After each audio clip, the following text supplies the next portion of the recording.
Hello' viewers, passion and Parismita YouTube চেনেললৈ মই পৰিস্মিতাই আপোনালোক সকলোকে স্বাগতম জনাইছোঁ।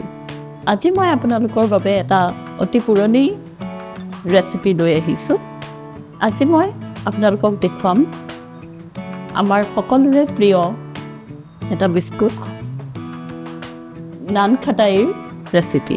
এয়া মই নান খটাইৰ বাবে লৈছোঁ ময়দা। মই ইয়াত 3 কাপ ময়দা লৈছোঁ। এয়া মই 3 কাপ ময়দা লৈ ল'লোঁ।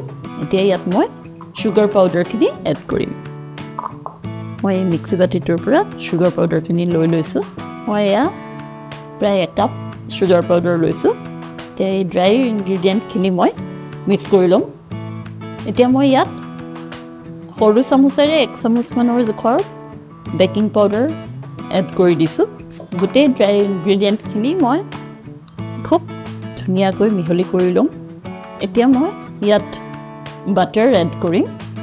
মই বাটাৰেৰে আজি বনাম নান কাটা। বাটাৰ মই এই যিটো কাপেৰে ময়দা লৈছিলোঁ সেই কাপটোৰে 1 কাপ বাটাৰ লৈছোঁ। পিছত যদি প্ৰয়োজন হয় আৰু অলপ দিম। বাটাৰখিনি মই গলাই লৈছোঁ। আমি যিহেতু এই ডোটো প্ৰস্তুত কৰোঁতে পানী ব্যৱহাৰ নকৰোঁ, গতিকে আমি যিয়েই লওঁ বাটাৰ, ঘি বা ৰিফাইণ্ড অইল অলপ বেছিকৈয়ে লাগে। লাহে লাহে বাটাৰখিনি দি মই ডোটো কৰি ল'ম। গোটেইখিনি মই মিক্স কৰি ল'ম। আপোনালোকে মইনৰ কাৰণে যিয়ে ব্যৱহাৰ নকৰক, ঘি, তেল বা বাটাৰ, সেইটোৱেই যাতে এইখিনি আমি ধুনীয়াকৈ ডোখিনি লাডু বান্ধিব পাৰোঁ, তেনেকুৱা ধৰণৰ কনচিষ্টেঞ্চি হ'ব লাগে। ইয়াত এটোপালো পানী ব্যৱহাৰ নহয়। মোৰ 1 কাপ বাটাৰে অলপ কম হৈছিলে। এতিয়া আৰু অলপ বাটাৰ মই গলাই ল'লোঁ। সেইখিনিও মই লাহে লাহে এড কৰি মিক্স কৰি গৈ থাকিম। এয়া মোৰ নান খটাইৰ ডোটো ৰেডি হৈ গৈছে। এতিয়া মই নান খটাইখিনি শ্বেপ দি ল'ম। অলপমান ডো মই লৈ লৈছোঁ। বহুত বেছি নালাগে, এখন সৰু পুৰিৰ সমান ল'ব, কাৰণ ডোটো ফুলিবই আমাৰ, যিহেতু আমি বেকিং পাউডাৰ ইউজ কৰিছোঁ। এয়া মোৰ এটা নান খটা ৰেডি হৈ গ'ল। নান খটাই এটা মোৰ ৰেডি হ'ল। এতিয়া মই বাকীখিনিও তেনেকৈ বনাই থাকিম। নান খটাইখিনি প্ৰথমতে মই প্ৰস্তুত কৰি এই প্লেটখনত থৈ লৈছোঁ। এতিয়া মই গেছত দুফালে 2খন কেৰাহী পাতি লৈছোঁ, কাৰণ আমাৰ নান খটাই অলপ সৰহ হৈ আছে, গতিকে সোনকালে হ'বৰ বাবে কেৰাহীখন এতিয়া মই প্ৰিহিট কৰিম। এতিয়া মই এই কেক টিনটোত নান খটাই যিকেইটা মই সাজি থৈছিলোঁ সেইকেইটা দি দিম।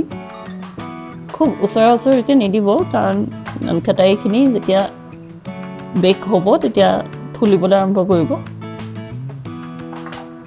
অলপ অলপ গেপত মই দি দিছোঁ। এয়া মই এখন প্লেট আৰু এই কেক টিনটোত নান খটাইখিনি দি ল'লোঁ। এখন কেৰাহী প্ৰিহিট হৈ গৈছে। কেৰাহীখন গৰম হ'ব। এতিয়া মই ইয়াত কেক টিনটো ৱায়াৰ ষ্টেণ্ডডালৰ ওপৰত বহুৱাই দিছোঁ। ঢাকি দিম। গেছটো ল' ফ্লেমত থাকিব। একদম সেইখন কেৰাহীটো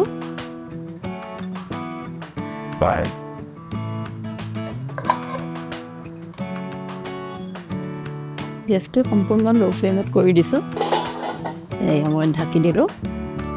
এইখিনি এতিয়া প্ৰায় 10-15 মিনিটৰ বাবে মই এনেকৈয়ে থাকিবলৈ দিম। তাৰপিছত চেক কৰিম। মোৰ নান খটাইখিনি হ'বলৈ দিয়া প্ৰায় 15-20 মিনিট হৈ গ'ল।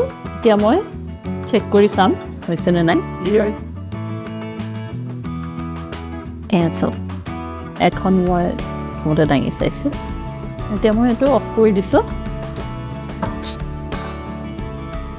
কৰি আকৌ ঢাকি দিম। এবাৰ চাই লৈছিলোঁ। এয়া মই নান খটাইখিনি নমাই ল'লোঁ। এতিয়া মই এইখিনি প্লেটৰ পৰা আঁতৰাই এখন বেলেগ প্লেটত মই থ'ম, ঠাণ্ডা হ'বলৈ দিম। নান খটাই আমাৰ ভাৰতলৈ অহা প্ৰায় 400 বছৰ হৈ গৈছে। 400 বছৰ আগতে নান খটাই চুৰাটত আৰম্ভ হৈছিল। এই নান খটাইটো আচলতে 2টা শব্দ লগ লাগি হৈছে।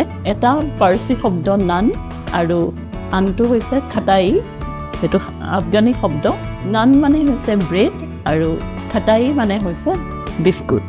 অৰ্থাৎ নান খটাই মানে হৈছে ব্ৰেডৰ বিস্কুট এয়া মোৰ নানখাটাই বেক হৈ ৰেডি হৈ গ'ল এয়া চাওকচোন কালাৰটো যে কি ধুনীয়া হৈছে কালাৰ যিমান ধুনীয়া হৈছে খাবলৈ তাতোতকৈও বেছি সোৱাদ লগা হয় এইটো চফ্টৱেৰ টেক্সাৰটো এনেকৈ নানখাটাই বনালে খাবলৈ খুবেই ভাল লাগে